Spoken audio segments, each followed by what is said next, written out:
Good evening. This is One News.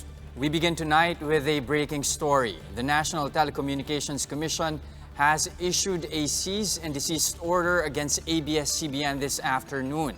This comes after the expiration of the media giant's franchise.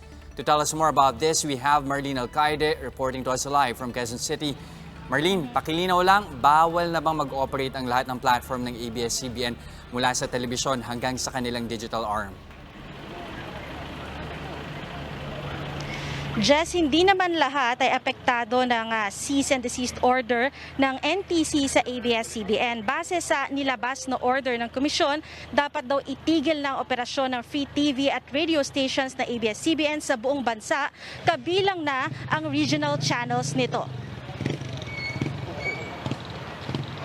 Ipinaliwanag ng NTC na base sa Radio Control Law, hindi pwedeng mag-operate ng radio transmitting station or radio receiving station for commercial use ang isang tao o kumpanya hanggat wala pa itong nakukuhang prangkisa mula sa Kongreso. Sa ngayon, nakabinbin pa rin sa Kongreso ang lahat ng ABS-CBN franchise bills. Una nang sinigurado ni House Committee on Legislative Franchises Chairman Franz Alvarez na hindi magsha-shutdown ang ABS-CBN matapos mag-expire ang franchise nito. Inabisuhan naman daw ng Kongreso ang NTC na bigyan na muna ng provisional authority ang ABS-CBN habang pending pa ang renewal ng prangkisa nito. Halos ganito rin ang naging opinyon ng DOJ. Pero nagbabala si Solicitor General Jose Calida na pwedeng makasuhan ng NTC dahil maikukonsidera raw na unconstitutional ang pagbibigay ng provisional authority sa mga network na wala pang prangkisa. Matatandang si Calida ang naghain ng motion sa Supreme Court para i-revoke ang prangkisa ng ABS-CBN dahil daw sa mga highly abusive practices umano nito. Inakusahan din niya ang ABS-CBN kaugnay sa umano'y foreign ownership nito. Sinabi rin ni Calida na kulang o walang operation permit ang ABS-CBN takbo ng KBO channel. Sinabi naman ng DOJ na hihintayin ang explanation ng NTC. Jess, kabibigay nga lang ng ABS-CBN ng kanilang pahayag dito sa naging desisyon ng NTC at basahin ko lamang ang ilang bahagi nito. Millions of Filipinos will lose their source of news and entertainment when ABS-CBN is ordered to go off air on TV and radio tonight when people need crucial and timely information as the nation deals with the COVID-19 pandemic. This is in compliance with the cease and desist order issued by the National Telecommunications Commission that prohibits ABS-CBN from continuing its broadcast operations effective immediately. We trust that the government will decide on our franchise with the best interest of the Filipino people in mind, recognizing ABS-CBN's role and efforts in providing the latest news and information during these challenging times. ABS-CBN remains committed to being in the service of the Filipino, and we will find ways to continue providing meaningful service to them. Sinabi ng NTC na immediately executory ang cease and desist order nila laban sa ABS-CBN, pero binigyan naman nila ng 10 araw ang estasyon para sumagot kung bakit hindi dapat i-recall ang frequencies na inassign sa kanila. Sa ngayon, Jess, patuloy pa rin namang nag-ooperate ang kanilang free TV channel at ang kanilang AM at FM stations. Sa ngayon ay nagpakita rin ng suporta naman sa ABS-CBN ang National Union of Journalists of the Philippines na nagsindi ng kandila dito. Jess?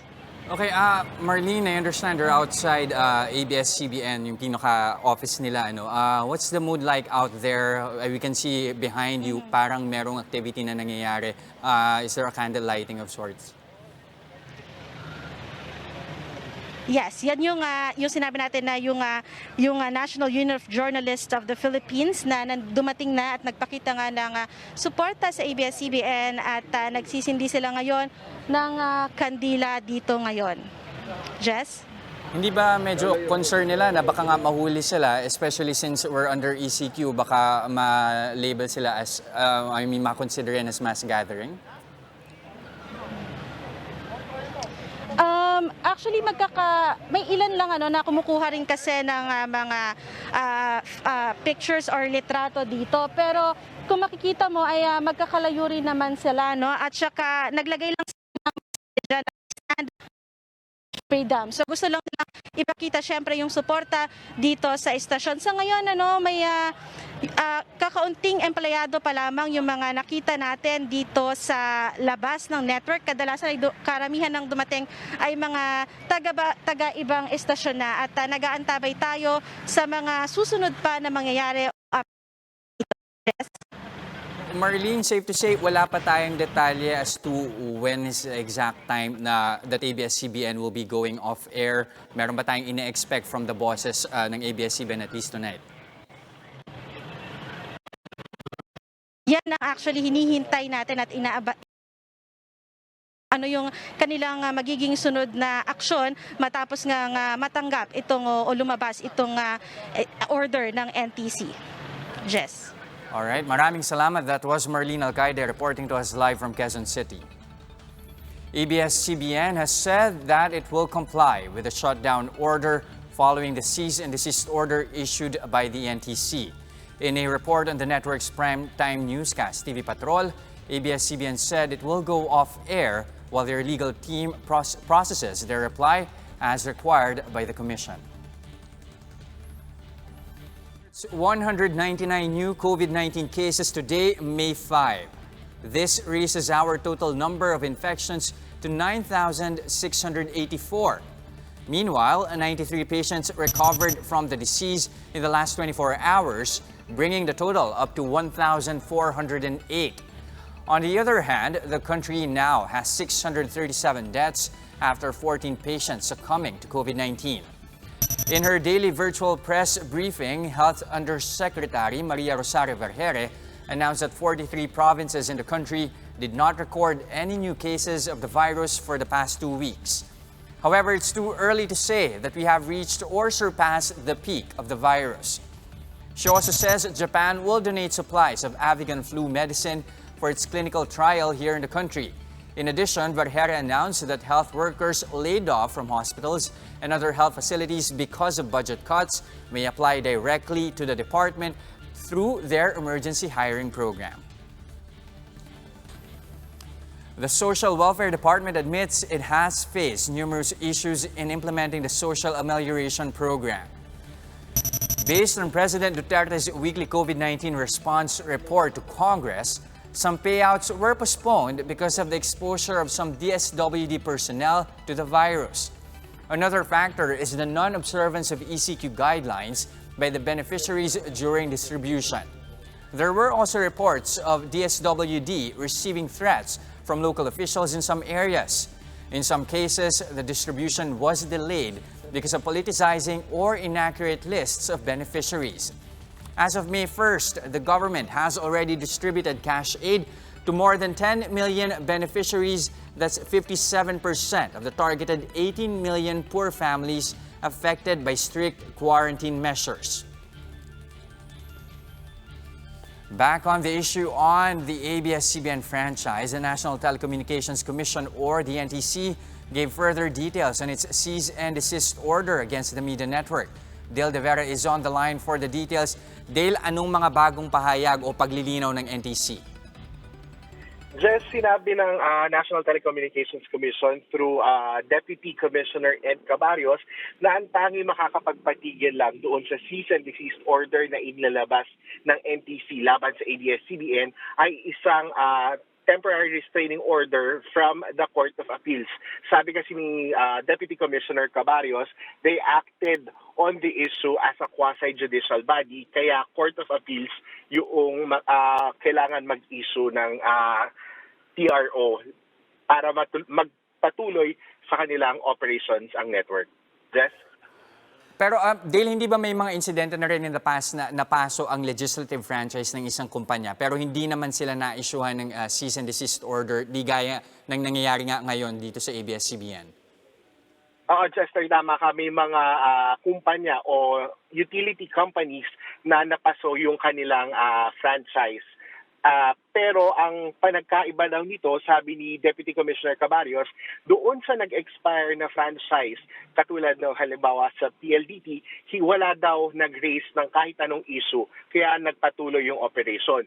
Kumbaga, dito ngayon may judicial notice na inihain. Kaya kailangan nilang mag-decide bilang isang quasi-judicial body. Kaya sila naglabas ng cease and desist order laban sa ABS-CBN. Kahit na mayroong pending na application for franchise renewal sa Kongreso.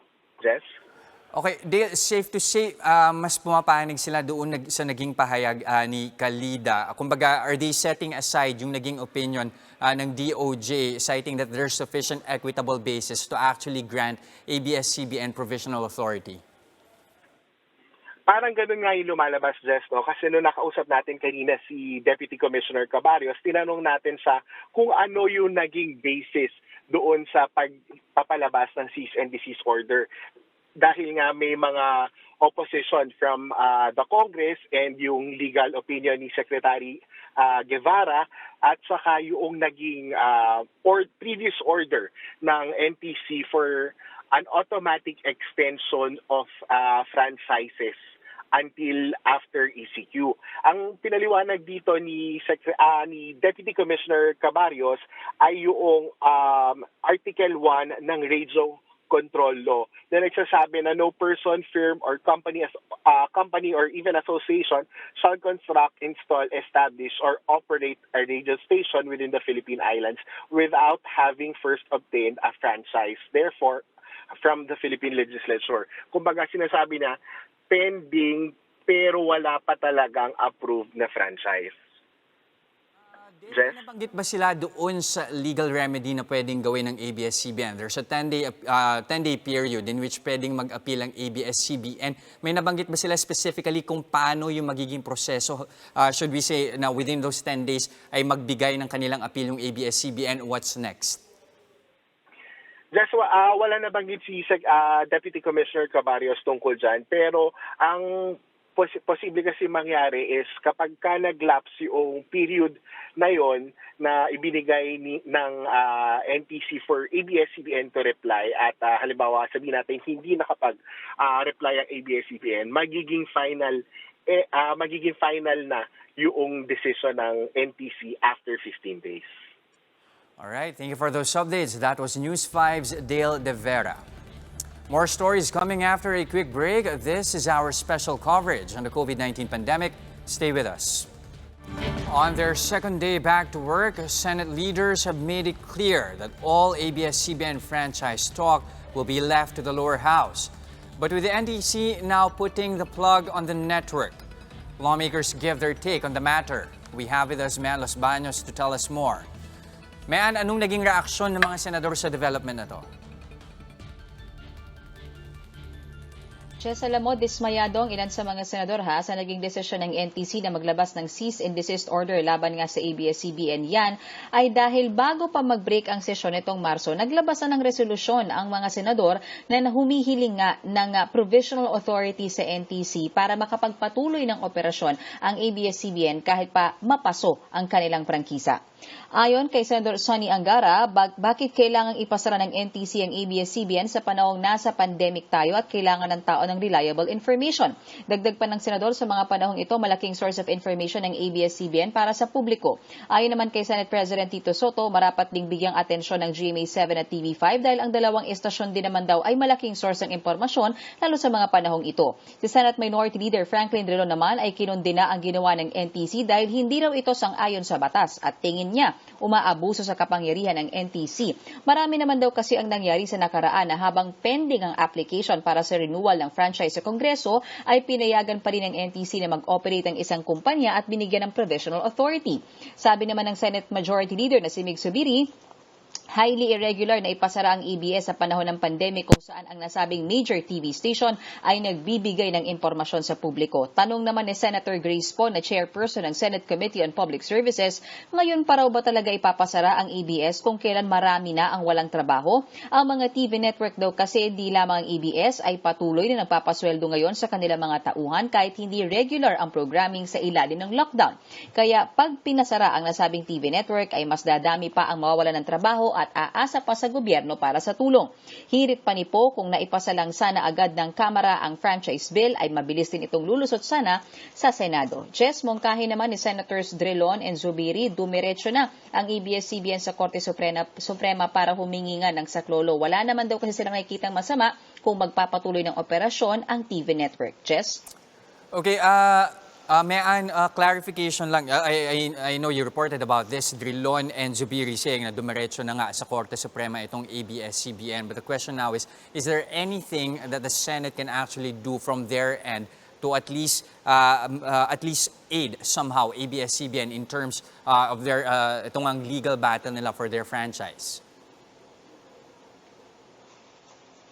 Jess, alam mo, the Senate has done its part, sa totoo lang. Bago pa nga yung break nitong March, naglabas na sila ng resolution. Yun yung hinihingi ng NTC, concurrent resolution. So ang Senate, naglabas siya ng resolution, humihiling siya ng provisional authority for ABS-CBN. Tanda ko pa, noong March 11, huling araw ng sesyon, nagkaroon pa ng konting seremonya doon sa plenaryo para personal na ibigay kay NTC Deputy Commissioner Cabarios itong sense of the Senate na ito. At nung na-interview namin si Deputy Commissioner Cabarios, sinabi pa niya na ibibigay yung provisional authority after mapaso yung prangkisa. So, right now, ang magagawa lang ng Senado, hintayin ang Kamara na matapos ito maipasa kasi naman sa Senate, wala naman daw talagang problema. Bagamat, sinabi na ni Senator Drilon kanina, hindi sila masyadong hopeful na matatapos agad ng Kamara itong pagdinig sa prangkisa ng ABS-CBN. Jess?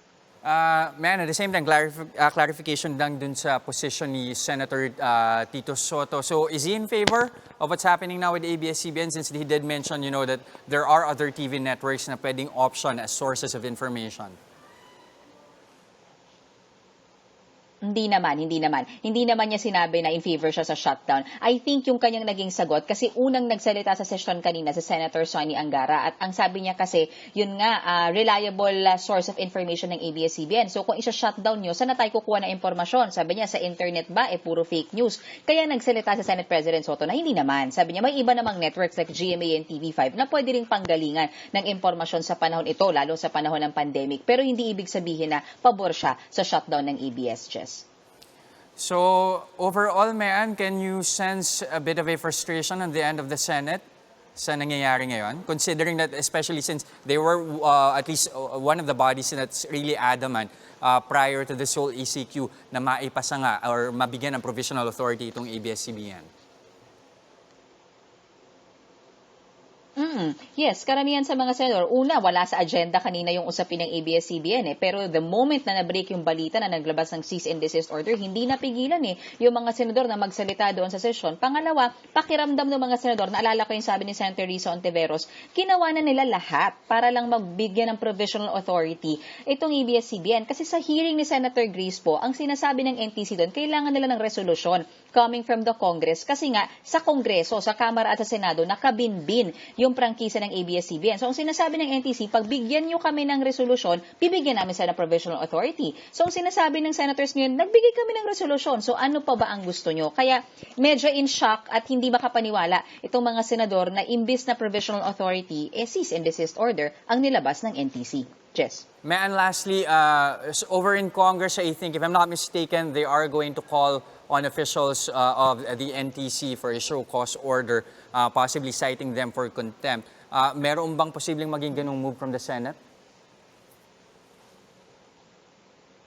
So far, wala kaming narinig na ganyang move. Kasi kanina, nung pumasok yung balitang yan, in shock yung mga senators. Basically, ang sinabi nila kanina sa session, sa habang nagsesesyon, yung kanila lamang nararamdaman. At yung pinaka nakita ko lang na aksyon, yung may suggestion, si Senator Zubiri nga, tsaka si Senator Drilon, na para sa kanila, parang more of like, wag nyo nang hintayin yung prangkisa. More of, dumiretso na kayo sa Supreme Court, doon na kayo humingi ng tulong para mas mabilis. Yun ang sinasabi nila, Jess.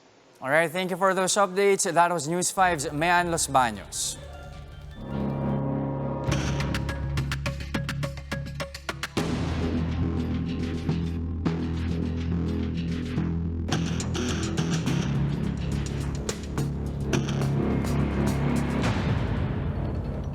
Malacanang is keeping a separate stand on the virus invasion comment made by Presidential Chief Legal Counsel Sal Panelo.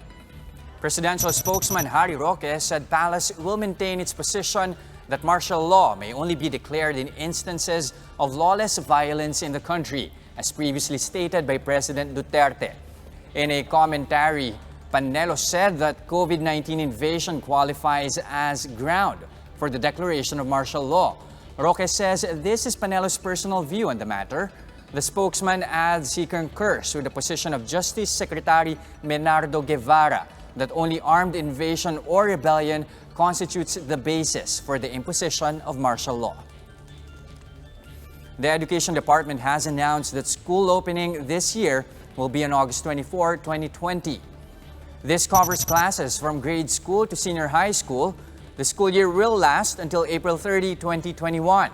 Education Secretary Leonor Briones clarified that this is not confined to a physical school setup. Schools with the capacity to do so may also implement flexible learning arrangements such as online classes. Tama-tama naman ito dahil sang-ayon ito sa ating batas dahil ang batas natin nagsasabi na ang pag-open ng school mag-umpisa anytime between June and August. Pero hindi ibig sabihin lahat physical na papasok kasi may lockdown naman tayo sa iba't ibang mga lugar.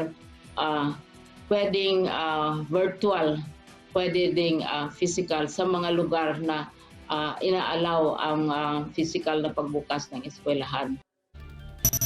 Senate President Tito Soto, meanwhile, said that the upper chamber is looking to pass a measure giving President Duterte powers to adjust the school calendar. Soto says he thinks it is better for school to start in September to avoid a second wave of infection. And that's the latest on the enhanced and expanded community quarantine. For more updates, follow News 5, The Philippine Star, and Business World Online. I'm Jess De Los Santos. We are One News.